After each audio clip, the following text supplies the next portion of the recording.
KEA ನಡೆಸುವಂತಹ ಎಕ್ಸಾಮ್ಗೆ ಯಾವ ಪುಸ್ತಕಗಳನ್ನು ಓದಬೇಕು ಮತ್ತು ಎಷ್ಟು ಗಂಟೆ ಓದಬೇಕು ಅನ್ನೋದು ನನಗೆ ಪ್ರತಿಯೊಬ್ಬರು DM ಮಾಡಿ ಕೇಳ್ತಾ ಇರುವಂತಹ ಪ್ರಶ್ನೆ. ಫಸ್ಟ್ ಆಫ್ ಆಲ್ ನಾನು ಸಾರಿ ಕೇಳ್ತೀನಿ, ತುಂಬ ಜನ DM ಮಾಡಿದರೆ ಅದಕ್ಕೆ ರಿಪ್ಲೈ ಮಾಡೋಕ್ಕಾಗ್ತಿಲ್ಲ ಏನೋ. ಇವಾಗ ಡೈರೆಕ್ಟ್ ವಿಷಯಕ್ಕೆ ಬಂದರೆ, ಯಾವ ಪುಸ್ತಕಗಳನ್ನ ಓದಬೇಕು, ಯಾವ ರೀತಿ ಓದಬೇಕು, ಎಷ್ಟು ಗಂಟೆ ಓದಬೇಕು ಅಂತ ತುಂಬ ಜನ ಕ್ವಶನ್ಸ್ನ ಕೇಳ್ತಿದ್ದಾರೆ.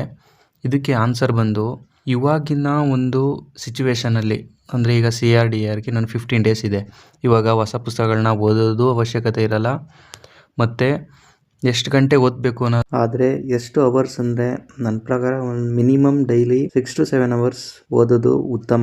ಅದು ನಿಮ್ಮ ಪ್ರತಿಯೊಬ್ಬರಿಗೂ ಪ್ರತಿಯೊಂದು ಥರದ ಮೈಂಡ್ ಸೆಟ್ ಇರುತ್ತೆ ಮತ್ತು ಪ್ರತಿಯೊಂದು ಥರದ ಕೆಲಸಗಳಿರ್ತವೆ. ಹಾಗಾಗಿ ನಾವು ಎಷ್ಟು ಗಂಟೆ ಓದ್ತೀವಿ ಮತ್ತು ಯಾವ ಪುಸ್ತಕಗಳನ್ನ ಓದ್ತೀವಿ, ಹೊಸ ಹೊಸ ಪುಸ್ತಕಗಳನ್ನ ಓದ್ತೀವಿ ಅನ್ನೋದು ಇಂಪಾರ್ಟೆಂಟ್ ಅಲ್ಲ.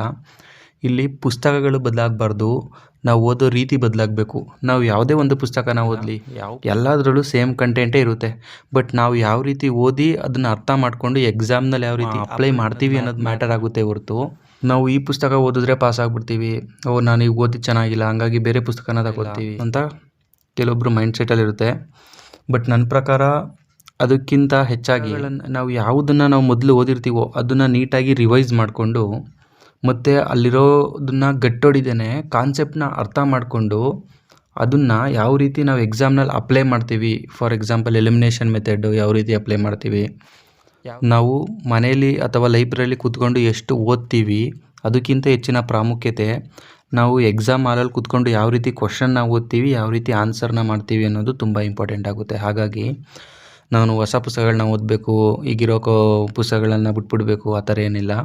ಯಾವ ಪುಸ್ತಕನ ಓದ್ತೀವೋ ಅದನ್ನು ಅರ್ಥ ಮಾಡಿಕೊಂಡು 1-2-3 ಸಲ ತುಂಬ ರಿವೈಸ್ ಮಾಡಿಕೊಂಡು ಹೋಗಿ ಎಕ್ಸಾಮ್ ಹಾಲ್ನಲ್ಲಿ ನಾವು ಏನು ಓದಿದ್ದೀವೋ ಅದನ್ನು ಅಪ್ಲೈಡ್ ಆಗಿ ಯೋಚನೆ ಮಾಡಿ ಆನ್ಸರ್ ಮಾಡ್ತೀವಲ್ಲ, ಅದಕ್ಕೆ ನಾವು ಸ್ವಲ್ಪ ಬೇರೆಯವ್ರಿಗಿಂತ ಜಾಸ್ತಿ ಮಾರ್ಕ್ಸ್ ತಗೊಳ್ಳೋಕ್ಕೆ ಸಾಧ್ಯ ಆಗುತ್ತೆ ಹೊರತು ಇಷ್ಟು ಅವರ್ 10 ಅವರ್ ಓದಬೇಕು, 12 ಅವರ್ ಓದಬೇಕು ಆ ಥರ ಇಲ್ಲ. ಓದಬೇಕು ಆ್ಯಕ್ಚುಲಿ, ಬಟ್ ಅಷ್ಟೇ ಅವರ್ ಓದಬೇಕು ಅಂತ ಪರ್ಟಿಕ್ಯುಲರ್ ಅವರ್ನ ಇಟ್ಕೊಂಡು ಓದೋಕ್ಕಿಂತ ಇಷ್ಟನ್ನು ಸಬ್ಜೆಕ್ಟ್ನ ನಾನು ಕವರ್ ಮಾಡ್ತೀನಿ.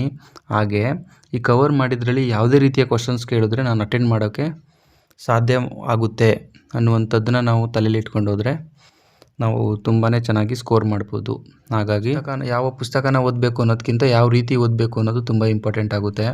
ಏನನ್ನ ಓದಬೇಕು ಅನ್ನೋದಕ್ಕಿಂತ ಏನನ್ನ ಓದಬಾರ್ದು ಅನ್ನೋದು ತುಂಬ ಇಂಪಾರ್ಟೆಂಟ್ ಆಗುತ್ತೆ. ಹಾಗೆಯೇ ಇನ್ನೊಂದು ಪ್ರಮುಖ ಪ್ರಶ್ನೆ ಕೇಳ್ತಾರೆ, ಯಾವ ಕರೆಂಟ್ ಅಫೇರ್ಸ್ ಮ್ಯಾಗ್ಝಿನ್ನ ಓದಬೇಕು, ಎಷ್ಟು ಅವರ್ ಓದಬೇಕು ಮ್ಯಾಗ್ಝಿನ್ನ, ಈ ಥರ ಎಲ್ಲ ಕ್ವಶನ್ ಇದೆ. ಅದಕ್ಕೆ ಮುಂದಿನ ವೀಡಿಯೋಗಳಲ್ಲಿ ತಿಳಿಸ್ತಾ ಹೋಗ್ತೀನಿ. ಡೈಲಿ ಒಂದೊಂದು ವೀಡಿಯೋ ಮಾಡಿ ಹಾಕ್ತಾ ಇರ್ತೀನಿ. ನೀವು ಫ್ರೀ ಇದ್ದಾಗ ನೋಡಿ, ಓದೋ ಟೈಮಲ್ಲೆಲ್ಲ ವೀಡಿಯೋಗಳನ್ನ ನೋಡ್ತಾ ಕೂತ್ಕೊಂಬಿಡಿ. ತುಂಬ ಇಂಪಾರ್ಟೆಂಟ್ ಟೈಮ್ ಇದು, ತುಂಬ ರಿವಿಷನ್ಗೆ ಒತ್ತನ್ನು ಕೊಡಿ. ಆದರೆ ಇದೇ ಫಸ್ಟ್ ಟೈಮ್ ಹೊಸದಾಗಿ ನಾನು ಓದೋಕ್ಕೆ ಸ್ಟಾರ್ಟ್ ಮಾಡ್ತಾಯಿದ್ದೀನಿ.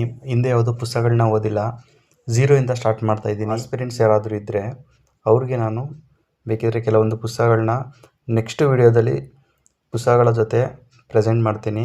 ಹಾಗಾಗಿ ನನ್ನ ಯೂಟ್ಯೂಬ್ ಚಾನಲ್ನ ಸಬ್ಸ್ಕ್ರೈಬ್ ಮಾಡ್ಕೊಳ್ಳಿ. ಹಾಗೆ ಟೆಲಿಗ್ರಾಮ್ ಮತ್ತು ಇನ್ಸ್ಟಾಗ್ರಾಮ್ ಚಾನಲ್ನ ಫಾಲೋ ಮಾಡ್ತಾಯಿರಿ. Thank you.